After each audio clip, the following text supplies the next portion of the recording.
Hello and welcome to another audio analysis. In today's video we'll be taking a look at the track Serotonin by the Swedish rock band Normandie. This is the latest track to be released by the band, who have been drip feeding us through an IV over recent months, releasing one track on the first day of every single month leading up to the release of their fourth studio album Dopamine, which does release on the 9th of February, so this will be the final track we'll get to hear ahead of its full release in just a week's time. And with the tracks we have been hearing from this album, we've seen a great range of variety, a lot of really powerful messages packed in, and really exploring lots of different elements they seem to really have drawn from their past three albums, really honed in on their experiences and used that to really push the album forward, whilst also revolving around this concept of the dopamine clinic and the dystopian future where people really struggle to get that high or to feel those happy feelings, and they've really marketed the album around this concept and certainly done it very well so far. So will this final treatment be the cure or the disease? Let's take a look at exactly how it sounds.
So one thing that's already caught my attention, now we do see Philip Strand really going to the scratchier end of his vocals. It's something we saw on the previous album Dark and Beautiful Secrets with songs such as Renegade, and there's a reason I love he's gone for this vocal style on this track. It's that opening line, I need blood, because serotonin is typically a chemical that really controls your mood. It's one of the highest things that contributes to depression and things like that. If you've got low serotonin, and if you do suffer from depression, one of the things that many people do is cut themselves. So you can really see how they're tying in lots of these ideas together. The vocal style really fits in with this idea of kind of harming yourself and you need blood. You can't see to love without hurting. You feel like this constant letdown, this life essence is flowing out of you. So fill me up with serotonin and kind of put that into my bloodstream so I can feel happier and really have this more positive outlook on life. So really fits in with the concept of the album as well. And we also still see something the band have done quite a lot on this album so far, and really leave it quite open to interpretation. Face down on the front line, two hearts, only one gun.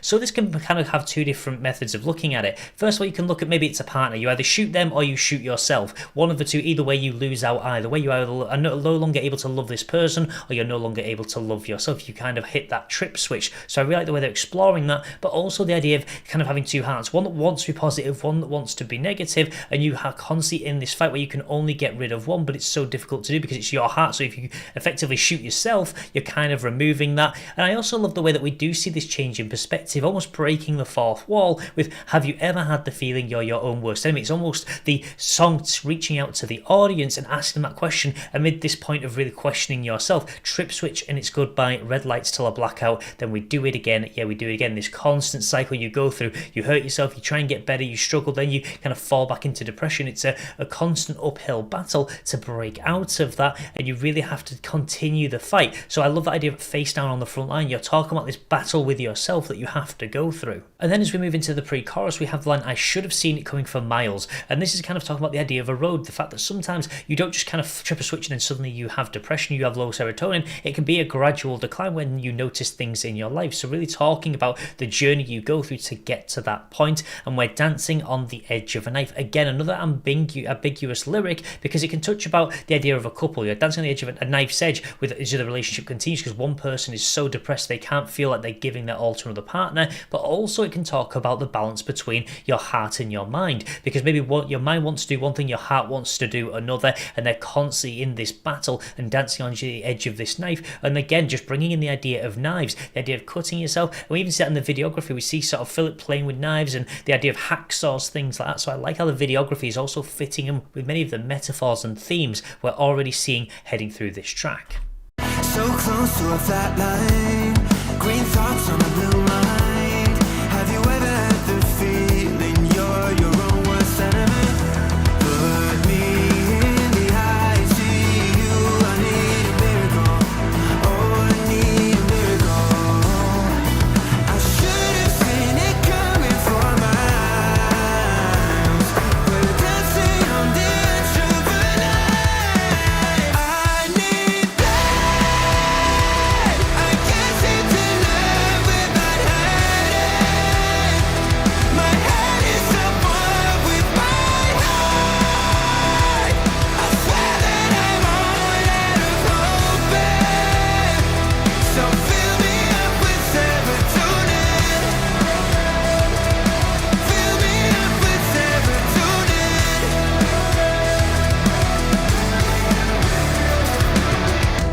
Okay, there's already a couple of things I really want to talk about in that second verse. Two lyrics I absolutely love. First of all, green thoughts on a blue mind. And the reason I love this lyric is it's the colours that are associated with these ideas. Green, so thoughts of envy. So you can be envious or have envious thoughts because you want to be something else that you can't be. And it's on a blue mind. And whilst blue can be seen as quite calming, it can also be seen as the idea of having the blues, feeling really down, cold, depressed, and things like that. So you've got these envious thoughts of wanting to be something else, but your cold, depressed mind won't allow you to feel any different. And also that line, put me in the ICU, because this is a very clever lyric, because the ICU is the idea of seeing yourself. You wish you could be in a position where you could see yourself in the state that you're in, but really tying in this medical theme as well and those medical terms. So I love that clever little trick they've thrown in there that's quite hard to pick out, but when you see it, it's just a really smart thing that the band have done. I do hope that's intentional, because that's a brilliant lyric, the way they've included that, this idea of self-reflection, and we can really see that coming through on this track. The way you're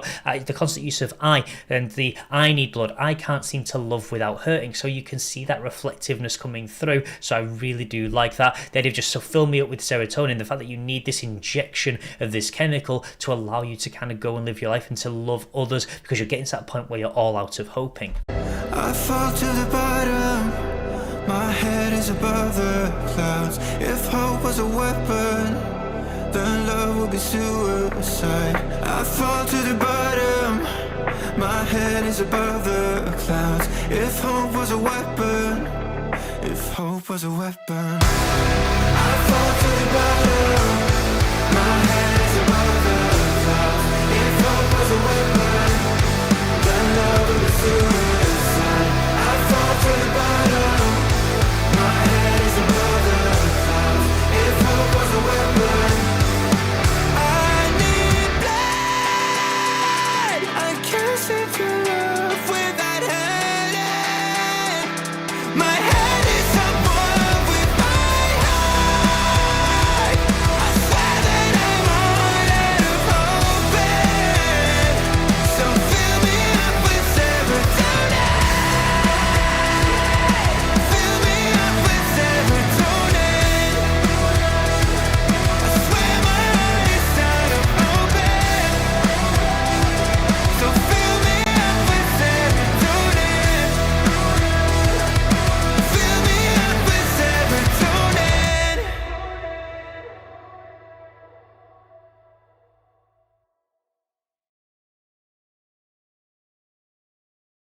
What a brilliant track that was. I loved some of the lyrical choices that we really did see coming in. It's something the band have done very, very well across this entire album. There's some beautiful songwriting, and this song continues to show that. As we move into the bridge, we really get this build into this outpouring of emotion, these scratchier, screamed vocals that we do have coming in, and I really like that, because it's this idea of hitting that rock bottom and to that point where you are desperate for this cure to allow yourself to feel happy. So I really like the way they chose that vocal style and really blended tied it in with the actual lyrics and also a lot of the videography as well, kind of constantly bringing these medical terms as we have seen with the Dopamine Clinic. And as we did move into the bridge also, some of these, I fall to the bottom, my head is above the clouds, if hope was a weapon, then love would be suicide. This idea that your kind of head's in the clouds, you're kind of daydreaming about this better life you'll have, even though you're currently stuck at rock bottom, and you're kind of daydreaming of this place you want to be in, but you're not kind of willing to take the steps to get there. This idea that to love another or to love yourself would be suicide. It would kind of take you over the edge and lead you to a much darker place. So I really like the way they're kind of building that in, the idea of constantly falling to the bottom and hope being more of a weapon, and can be quite detrimental to people that do suffer from depression, because they'll try and exceed their expectations and then it becomes very difficult and it becomes that cycle. So I love the way they've really honed in on a lot of these ideas in a brilliant way, and I really like the anthemic stylings on that chorus, and again now soaring notes we do have coming through about your head being at war with your heart, and just the fact that you're all out of hope, and really showing the difficulties and really bringing that through in a very interesting way. I think definitely this is probably one of my favourites I have heard so far just off this first listen. I really love many of the elements that are in, and I have been so impressed with a lot of the choices the band have made. I've also enjoyed a lot of the musical stylings as well, seeing Anton get to explore some of those more R&B stylings on the drums that he's done, likes to explore, and also some great work coming in from the guitars from Hakan, just really kind of adding some of these softer elements to kind of the start and the end of the tracks as they do build up and really build into these bigger, more anthemic moments that do come across really strongly with the escalating style that the band have included. So there we have it, the final treatment ahead of the album when it does release next week. Be sure to let me know what your favourite one is in the comments section below and why, which song has stood out most to you. If you would like to learn more about some of the other tracks from this album, I have covered every single song in a previous video, so you can find links to those in the description of this one. Also, if you'd like to see more content like this, then please do feel free to subscribe, and I will see you in the next Dojo Analysis.